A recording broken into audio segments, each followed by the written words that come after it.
Good morning students. In the last lecture we have discussed about simple harmonic motion, that is SHM, and today we will discuss one application of SHM, that is simple mechanical harmonic oscillator. So let us discuss the simple mechanical harmonic oscillator and let us find the equation of motion, amplitude, time period, frequency for simple mechanical harmonic oscillator. So let us consider a simple mechanical harmonic oscillator consisting of mass and spring, right?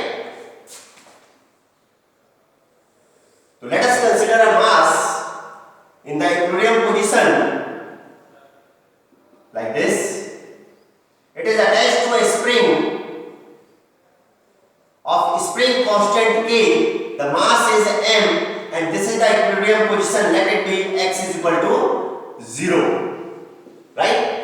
Let this mass be displaced towards right, in the right direction. So this is our figure A. Let it displaced in the right direction. Then spring will get extended, right? This is figure B. And on leaving this body, this mass, it will oscillate in this direction like this. It will oscillate like this. So we will have this is our equilibrium position. It will oscillate like this.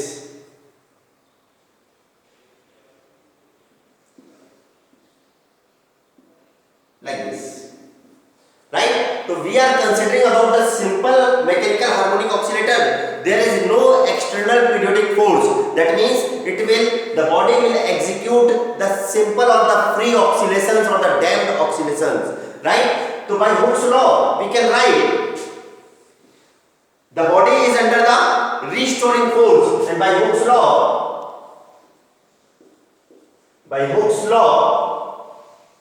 we can write F is directly proportional to X, right? Where F is the force, restoring force, X is the displacement, and we can also write F is equal to minus Kx, where F is the restoring force, F is restoring force,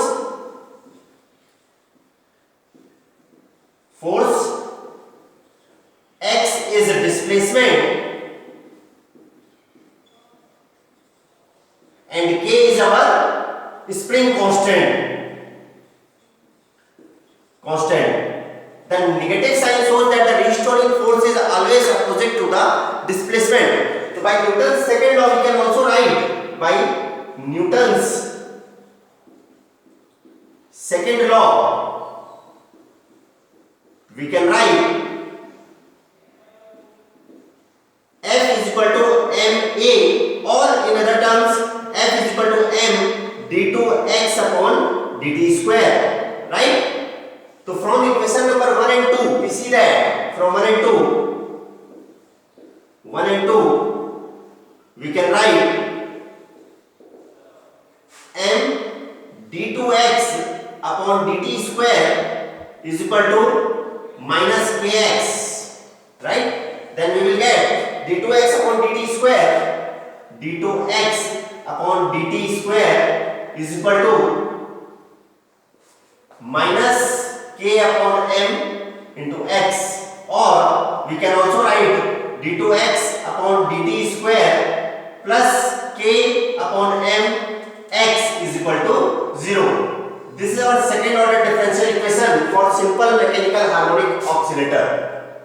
This is the equation of motion. This can also be written as or d2x upon dt square plus omega square x is equal to 0, where we have taken omega is equal to under root k by m. This is our angular frequency. K is the spring constant, m is the mass for the body, and omega is our angular frequency. So in this term we have seen that, you can check that we have derived one equation of motion for simple mechanical harmonic oscillator. So the general solution of this simple harmonic motion can be written as a sin omega t plus phi. The solution for 4 can be written as x is equal to a sin omega t plus phi, right? Where where omega t plus phi represents phase of motion, right? Phase of wave motion. Wave motion. Is it clear to all? Right? Now we have to derive some expressions, right? For amplitude, for velocity, and for frequency, time period. Let us derive the relations one by one. Let us first derive the relation for amplitude. Amplitude of motion. What will be the amplitude? We can check from equation number 5 that the maximum and minimum value of sine any angle, sine theta, varies between -1 to +1, right? Then x will vary from -a to +a, as sine omega t plus phi varies between -1 to +1, so x will vary between -a to a. So the maximum displacement along one side will be a. So therefore the maximum displacement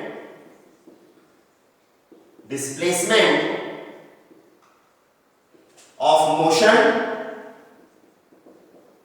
और इसी को हम लोग क्या कहते हैं? We call it as amplitude or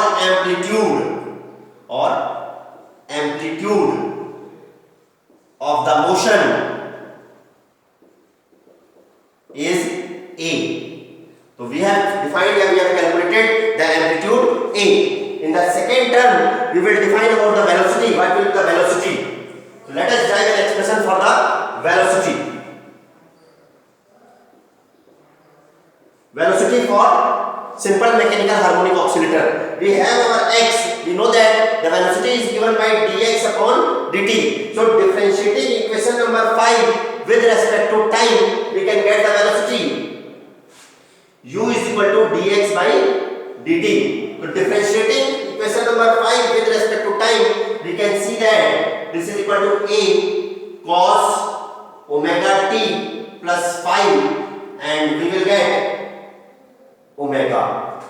So here we get a omega cos omega t plus phi u. So we can see that the velocity comes out to be a omega cos omega t plus phi. We can also write cos theta in terms of sin theta as u is equal to a omega 1 minus sin square omega t plus phi, because sin square theta plus cos square theta is equal to 1, or cos square omega t plus phi is equal to 1 minus sin square this thing. So cos omega t plus phi is equal to under root 1 minus sin square omega t plus phi. We can check that we have our constant value, that is sin omega t plus phi. We can put the value sin omega t plus phi.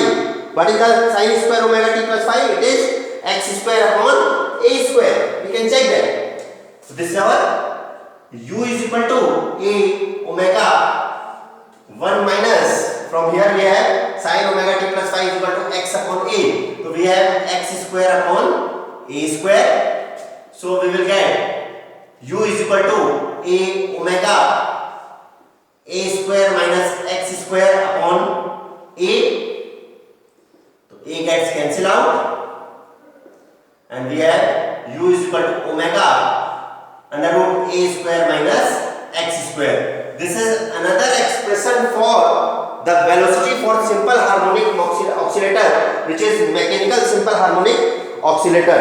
So we have got the velocity as omega under root a square minus x square, and we can check that the maximum velocity is when x is equal to 0, right, at equilibrium position.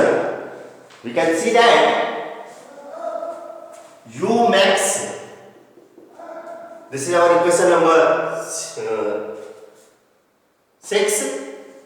So we can see that the maximum velocity can be equal to omega a at x is equal to 0. That means we can see that at equilibrium position, when the body is displaced from the equilibrium position, when it crosses the equilibrium position, it will have the maximum velocity, and the minimum velocity will be at ends, both sides, right? The kinetic energy will be 0 at ends and maximum at center or the equilibrium position. Let us drive the third thing, that is the time